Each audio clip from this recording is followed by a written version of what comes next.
You know, all too often we don't hear a whole lot about them in the U.S., but they're really making a name for themselves, and my hope is that we'll see more of them as time goes on. How's it going, guys? I'm Aaron from PhoneDog.com at Mobile World Congress 2013 in Barcelona, and you can see here I'm at the Huawei Ascend G/Y series area, and this is the Huawei Honor 2. Now, specs-wise, you know what, this may not look like an incredible device, but when it comes to specs, it's packing quite a bit under the hood. My hope, again, like I said with the Ascend P2, I'd love to see something like this come to the States, perhaps in a postpaid carrier, or prepaid carrier rather, an MVNO or a postpaid carrier as a lower cost option. But you can see the Honor 2 has pretty decent specifications all around. It's got a quad-core 1.4 gigahertz CPU, a 4.5-inch HD IPS display, 720p, 1 gigabyte of RAM on this device. You got an 8-megapixel camera, and then on the back, or excuse me, on the front, you got a 1.3 megapixel front-facing shooter.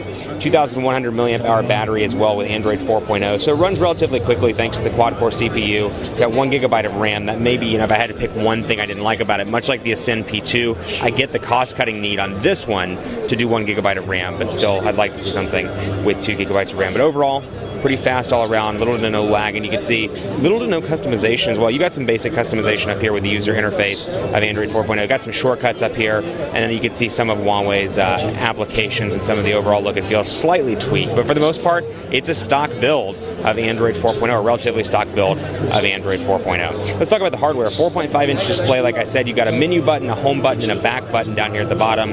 Micro USB charging port on the left.